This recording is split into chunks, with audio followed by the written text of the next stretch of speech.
Welcome to Local 24 News at midday. I'm Annette Pegler. John Paul has the day off. More officers are patrolling the streets after a U.S. Marshal-involved deadly shooting in Frazier. And we're learning more about the young man who died from that shooting, Brandon Weber. Local 24 News reporter Jalen Sochak is in Frazier, where that shooting led to violent protest. You can still see some of the damage of those protests here at Fire Station number 31. Boarded up windows after they were smashed out during those protests a block away from where that shooting happened. Memphis police have gone to level 3, so that means all officers are working with no days off. They'll also be doubling up in squad cars. This comes after MPD was called in to assist after U.S. Marshals fatally shot 20-year-old Brandon Weber. TBI said Weber displayed a weapon at Marshals after ramming his car into Marshal vehicles. Weber's death led to upset crowds in the neighborhood. 36 officers were injured after some started throwing bricks and rocks. We now know Marshals were in Memphis to arrest Weber as a suspect in an armed robbery and aggravated assault case out of Hernando, Mississippi. The DeSoto County District Attorney said on June 3rd, Weber went to Hernando to buy a car from a man.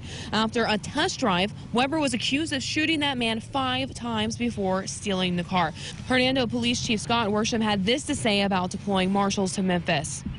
We don't want this to happen again, as far as, one of our residents just gets shot and, left for dead because he's trying to sell a car. But, if that does happen, we're going to work tirelessly to get a resolve to it. And, we'll call the Marshal Service again.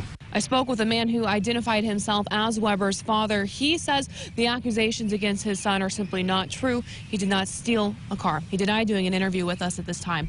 Reporting in Frazier, Jalen Sochak, Local 24 News. The NAACP Memphis branch is getting involved following the shooting. They're making a formal inquiry with law enforcement officials wondering which officer made that deadly shot and if there was any body cam video. Fear and frustration remain in Frazier after the deadly U.S. Marshal-involved shooting of 20-year-old Brandon Weber. Although things were much calmer in Frazier yesterday, emotions were still raw and tensions remained high. Community leaders now want people to not take sides until more details are released. The national media has taken a story and taken in a direction that will make the world think that Frazier is a neighborhood of savages. These 3 men were arrested during the protest Wednesday night in Frazier. Joshua Taylor was arrested for rioting, inciting the riot, and criminal trespassing. Eddie Richardson and Clinton Beverly were both charged with disorderly conduct. We are keeping a close eye on this developing story. Make sure you have the Local 24 News mobile app to be the first to learn of any new details as soon as they're released. Get it right now on Google Play or the Apple iStore.